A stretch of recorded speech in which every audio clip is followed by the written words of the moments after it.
Hello everyone, আসসালামু আলাইকুম। কেমন আছেন? আজকে আমি আপনাদের সাথে রেস্টুরেন্ট স্বাদের চিকেন মিটবল মাঞ্চুরিয়ান রান্না করে দেখাবো। আপনারা চাইলে এই রান্নাটি বিফ, মাটন এবং ফিশ মিটবল দিয়েও রান্নাটি করতে পারবেন। আমার কাছে চিকেন মিটবল খেতে বেশি ভালো লাগে। এর জন্য আমি চিকেন মিটবল দিয়ে এই রান্নাটি করেছি। আমি এখানে বাজার থেকে চিকেন মিটবল কিনে নিয়ে এসেছি। আপনারা যদি চান ঘরেও মিটবল রেডি করে নিতে পারবেন। খুব সহজ। চাইনিজ ফুড রান্না কিন্তু খুব তাড়াতাড়ি হয়ে যায়। এর জন্য চাইনিজ ফুড রান্না করার আগে অবশ্যই সবকিছু আগে থেকে রেডি করে রাখতে হয়। আমি আগে থেকে সবকিছু রেডি করে রেখেছি। এখন আমি আপনাদেরকে বলবো আমি কিভাবে এই রান্নাটি করেছি। এর জন্য প্রথমে আমি একটা সস রেডি করব। সস রেডি করার জন্য আমি এখানে দিব soya sauce, sweet soya sauce, tomato ketchup, vinegar এবং হানি। এরপর আমি খুব ভালোভাবে সব কিছু মিক্স করে একটি সস রেডি করব। এরপর আমি একটি প্যান নিব। প্যানটি হালকা গরম হয়ে গেলে আমি আমার পরিমাণ মতো তেল দিয়ে দিব। এরপর আমি সামান্য রসুন কুচি রেখেছিলাম আগে থেকে, আমি এখন রসুন কুচি দিয়ে দিব। হালকা ভাজা হয়ে গেলে রসুন কুচি আমি আগে থেকে বড় বড় করে পেঁয়াজ কেটে রেখেছি, আমি পেঁয়াজগুলো দিয়ে দেব। যখন রসুন এবং পেঁয়াজ ভাজা হয়ে যাবে হালকা, আমি আগে থেকে কেটে রাখা ভেজিটেবলগুলো দিয়ে দেব। আমি কিন্তু এখানে ফ্রেশ ভেজিটেবল দিয়েছি।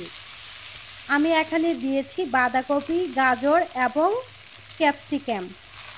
আপনারা চাইলে অন্য সবজিও দিতে পারবেন। এরপর আমি খুব ভালোভাবে নাড়বো, কিছুক্ষণ ওয়েট করব। সবজিগুলো যখন হালকা ভাজা ভাজা হবে আমি এর মধ্যে আগে থেকে যেই সসটি রেডি করে রেখেছি এই সসটি দিয়ে দেব এবং আমি লবণ এবং ব্ল্যাক পেপার দিব এবং আমি শুকনো মরিচও দিব আমার এই রান্নায়। আপনারা যদি চান কাঁচামরিচও দিতে পারবেন। চিকেন মাঞ্চিয়ার চিকেন মাঞ্চুরিয়ান রান্নায় কিন্তু অবশ্যই কর্নফ্লাওয়ার দিতে হবে। এর জন্য আমি একটি বাটিতে পরিমাণ মতো কর্নফ্লাওয়ার মিক্সড করে নিব।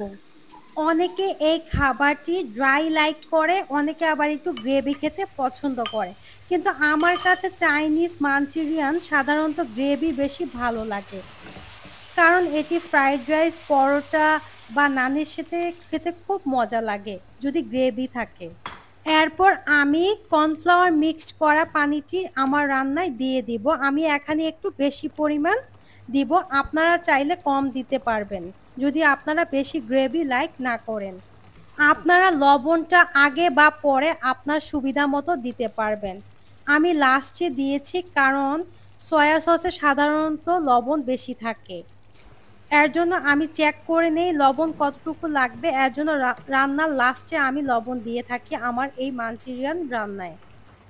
যখন দেখবেন আপনাদের রান্নাটি হালকা ঘন হয়ে যাবে তাহলেই বুঝবেন আপনার রান্নাটি হয়ে গেছে।